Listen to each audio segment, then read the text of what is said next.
Hi, and welcome back to Focal Point AFR Talk. Brian Fisher is my name. Great to have you in the conversation. You know, talking about this being a Christian nation, you know, nobody's ever argued that Christians are perfect. Nobody's ever argued that Christianity is some kind of like magic pill that turns you immediately into a perfect, infallible, absolutely 100% morally upright person all the time. I mean, the scriptures talk about the flesh being at war with the spirit, and that's why you don't do what you want to do. I mean, sometimes the flesh will restrain the spirit, so you want to do the right thing, but there's something that holds you back and gums you up and gets in your way.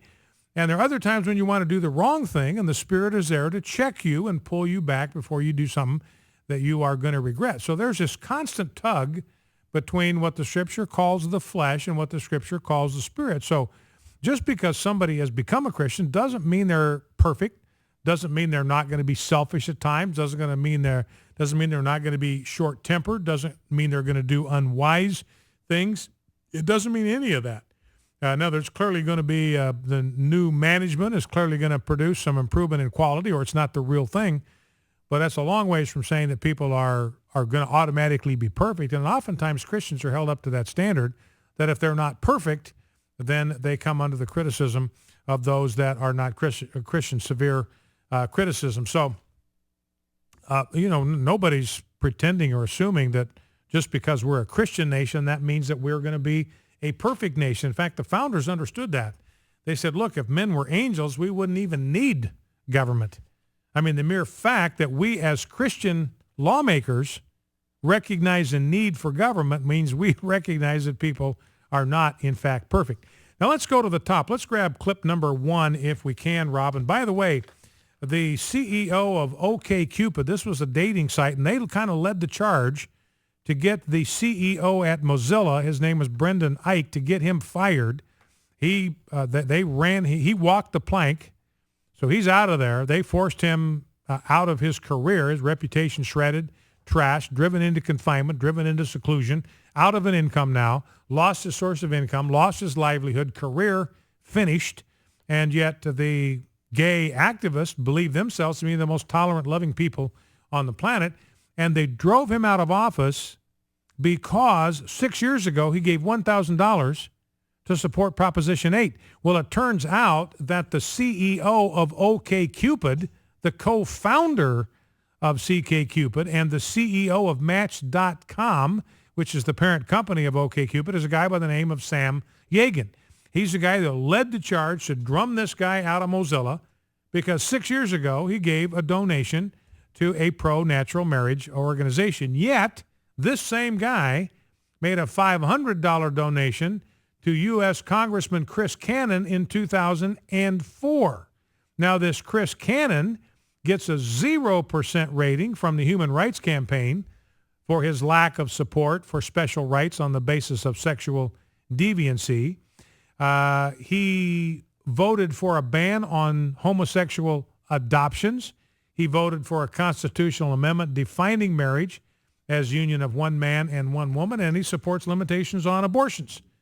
And yet the CEO of OkCupid that drove Brendan Eich out of his business for making the same kind of donation is still sitting there fat and happy. Now, it's been interesting to watch a lot of the reaction, even in the homosexual community, has been very critical of Mozilla.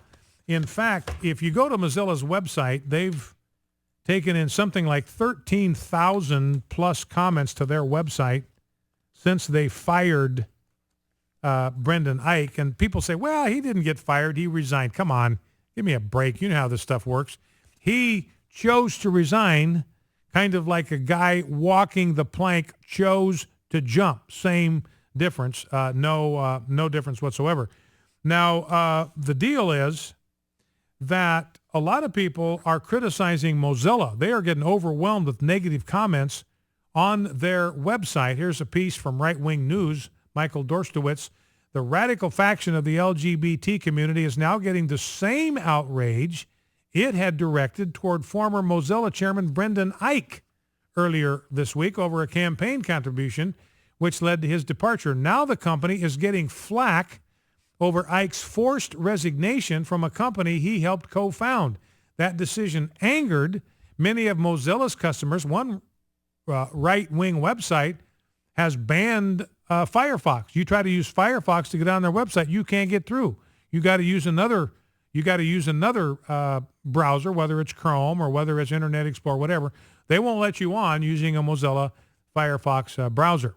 They're part of the folks that are upset by this Nazism on the part of Mozilla. According to Daily Caller, the decision to remove the man who invented the web scripting language JavaScript did not sit well with many customers. Many of them pelted Mozilla's website with a surge of negative feedback. On Friday, this is Monday now, so this is Friday, a couple days old, more stuff has come in over the weekend. But on Friday, 94% of the sentiments registered on the site were sad, while only 6% were happy. So I guess you can go on there and you can register whether you're sad about what Mozilla did or whether you're happy. Only 6% of the people that went to their website, and of course that's not a scientific sample, nobody pretends it is, but only 6% of the people went to the website and said, hey, we really love what you did, your Nazism, Stalin-esque purge of Brendan Ike. We love it. We stand with you. Way to go. Good job. 94%. Only 6% said we like what you did. 94% said, look, I think what you made a terrible decision here. That number was up over 13,000 yesterday, and the percentages were still the same. Here's one comment. Your abject and pathetic condemnation of an individual's right to hold and support their own view on the world is simply unbelievable. So again, sentiments running 94% to 6% against what Mozilla Firefox had done. Now let's grab Newt Gingrich, clip number 1. Newt Gingrich, he's on with Jonathan Karl of ABC News.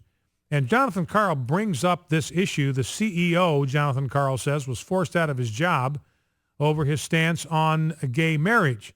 And he says, we saw Andrew Sullivan, an influential blogger, one of the early advocates of gay marriage, come out strongly against all this, calling it McCarthyism. We read you excerpts from his column on Friday. He said, this whole thing disgusts me. Andrew Sullivan is a gay's gay. This guy is out loud and proud. He's an activist.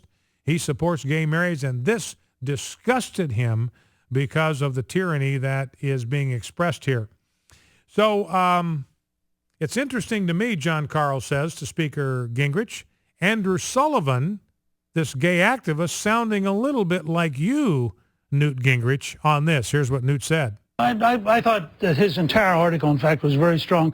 But people ought to recognize, if you're a young faculty member, in a lot of places, if you're a young member of a news department and you have the wrong views, meaning conservative, you have no career.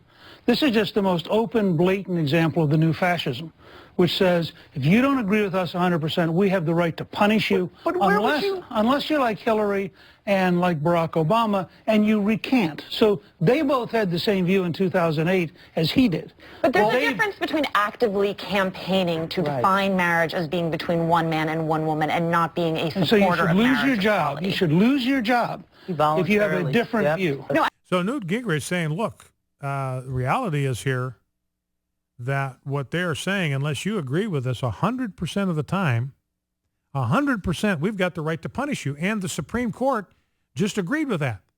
Supreme Court said, yeah, we're absolutely fine with the Christian being fined $6,700 for being a Christian. I mean, ladies and gentlemen, don't misunderstand. That's what that New Mexico case was all about. That was a woman who was fined for being a Christian. It is now a criminal offense, according to the Supreme Court of the United States. It is now a punishable offense. You can be fined for being a Christian in the United States of America. For behaving as a Christian, it has now become a crime in the United States of America, and that's what the Supreme Court has said today. And Newt says, look, this is just fascism, is all this is. This is simply the new fascism. And he makes the point that, look, Barack Obama and Hillary Clinton had exactly the same view in 2008 as Brendan Ike. So apparently Hillary Clinton can be president of the United States, according to Mozilla, but can't be president of Mozilla. Barack Obama can be president of the United States, but he can't be the CEO of Mozilla. Now let's go to clip number 2. This is Charles Krauthammer talking about this same fascist tendency in the gay activists. We've got time for that. The Charles Krauthammer clip. Number 2, we can run that one. Okay. We got, I guess earlier had someone saying this is a kind of intolerance entering into the culture. I think it's narrower than that. This is the culture of the left not being satisfied with making an argument or even prevailing in an argument, but in destroying personally and marginalizing people who oppose them. In the same way that proponents of climate change declare the issue closed, it's over, there's no debate, it is settled science. And therefore, anybody who is skeptical of that is considered anti-science and is called a denier, a conscious way to echo that there's some kind of moral or intellectual equivalent of a denier of the Holocaust. In the same way, people are now declaring that the national debate that we've had for a decade or two on gay marriage is closed, and anybody who opposes gay marriage is a bigot and should be written out of polite society, ostracized, and lose their jobs.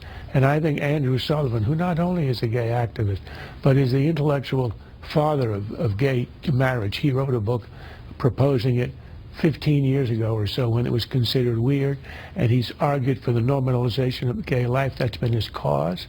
He calls it disgusting. He's absolutely right. This is totalitarian discourse, and it shows a level of intolerance that is absolutely, it should be unacceptable, and people ought to get where they're giving out and to feel a counter boycott. But so there's Charles Krauthammer calling for what AFA does on occasion, calling for a boycott. We even have conservatives criticizing us for calling for boycotts. Here's Charles Krauthammer. I think we ought to have a boycott of Mozilla. You know, he uses very strong words. There is intolerance, destroying personally and marginalizing people who support natural marriage, declaring the debate is over, calling anybody who opposes gay marriage a bigot, who should be written out of polite society, should be ostracized, should lose their jobs. This is totalitarian discourse. Focal Point, AFR Talk. Together,